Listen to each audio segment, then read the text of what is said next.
rumah ni masih mengekalkan dia punya asas kemelayuan. So, macam korang tahu kan sekarang banyak rumah dah ada rumah batu lah. Betul? Sedangkan rumah batu pun kita tengok excited lagi kan rumah kayu. Dan ramai sebenarnya yang tak tahu rumah jati ni dibina khas untuk customer. Ramai betul yang tak percaya. Ya ke Boyjan? Takkan buat rumah juta-juta khas untuk customer? Jawapan dia ya. Geng, Boyjan ada rumah sendiri yang Boyjan dah cukup selesa untuk Boyjan duduk.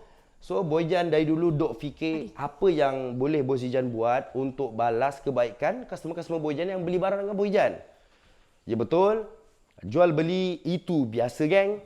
Tapi Boyjan nak balas dengan cara luar biasa. Iaitu, Boyjan sediakan resort kayu jati untuk geng-geng Boyjan stay dengan keluarga, berseronok dekat sini. Dan dengan baik-baik, ada satu lagi berita yang best. Bos, berapa ongkos untuk stay dekat rumah jati Boyjan ni? Berapa, bos? Satu hari, satu malam, hanya RM1.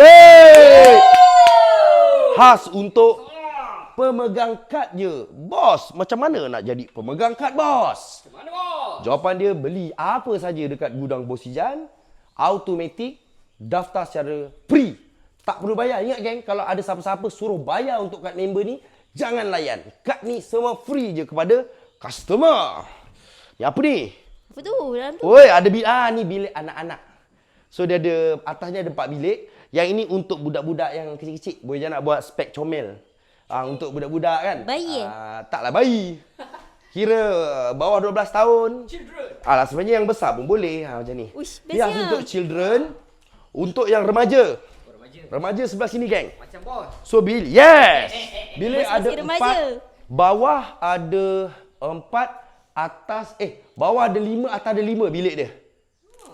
Bilik bawah 5, atas 5. 10 bilik geng. Betul kan? Betul lah. 10 bilik. Ya. Bukan. Bawah 3 je. 3, 8. Oh 8 je.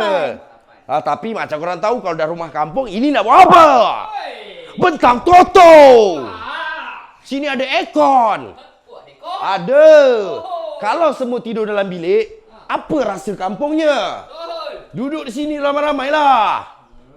So ini adalah dalam geng. Boleh tahan luas juga. Happy betul Boyjan.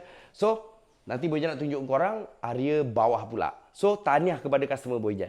Tahniah kepada pemegang kad. Okay, one more. Kita dah